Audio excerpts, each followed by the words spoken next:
One message being sent by Speaker Romualdez. Ako ang pinakamatigas dito sa Pilipinas. Kaya ko kayo lahat. By making Congressman Sandro Marcos the lead or the point man sa pagsulong ng impeachment, ipinakita niya very subtly that the President cannot even control his own son.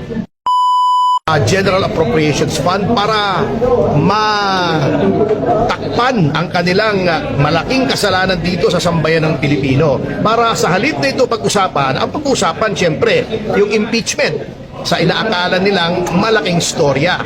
At alam niyo ba, ang tingin ko dyan, kahit papano ay isang master stroke yan ni Speaker Romualdez. Bakit ko sinasabi?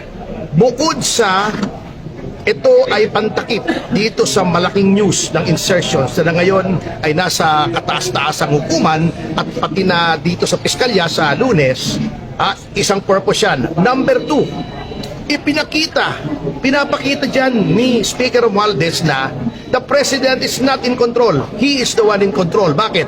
Sapagkat publicly sinabi na ni Pangulo ayaw niya ng impeachment. Sa kabila ng sinabing yun ng Pangulo ay isinulong pa rin niya impeachment. Not only that, by making Congressman Sandro Marcos the lead or the point man sa pagsulong ng impeachment, ipinakita niya very subtly that the President cannot even control his own son. Diba? Number 3, pinapakita niya sa Iglesia ni Cristo na para bang ibig niya sabihin, hindi ko kayo kailangan.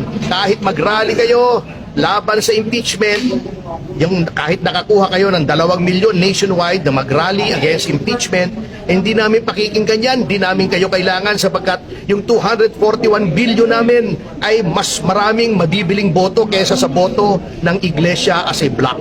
Yan po ang mga mensaheng isinusulong yung impeachment na yan eh. At number 4, dry run po ito. Sapagkat kung hindi man matutuloy impeachment, etong kongresong ito, because of lack of material time, pwede ulit itong ilitin after the 1-year moratorium at pinakita ni Speaker na siya ay may super majority na anytime kaya niyang ipa-impeach si Vice President Sara Duterte, and indirectly pinapakita niya that he can hold the President hostage. Why? Because siya mismo kaya niyang ipa-impeach pati ang Presidente. So, by doing this impeachment right now, there is one message being sent by Speaker Romualdez. Ako ang pinakamatigas dito sa Pilipinas. Kaya ko kayo lahat. Salamat. Sir, kasama po ba kayo sa legal counsel ni Vice President Sara sa impeachment? Hindi po. Yan naman hindi tayo pwedeng magpresenta eh. That is unethical. Kailangan lumapit siya sa akin. Besides, I don't think so. Kasi hindi ko naman po kilala si Vice President Sara Duterte. Personally, I've not even met her. Not even once, actually.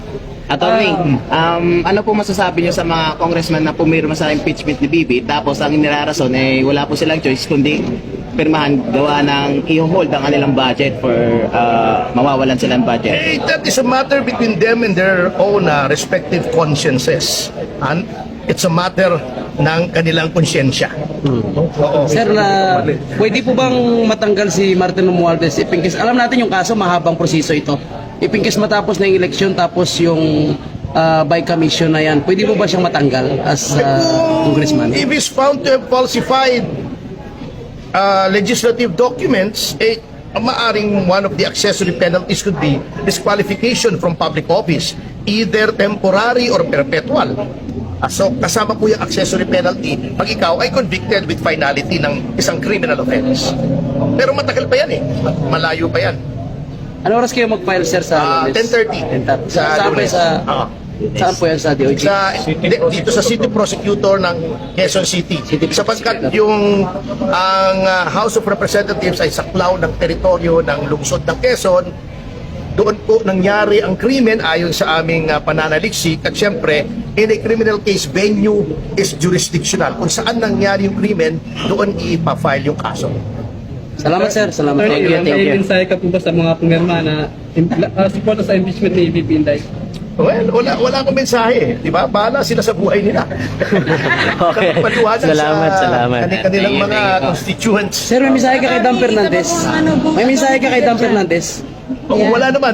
Kaya lang, alam nyo na itong si Dan parang, yung kaibigan ko yung si Dan.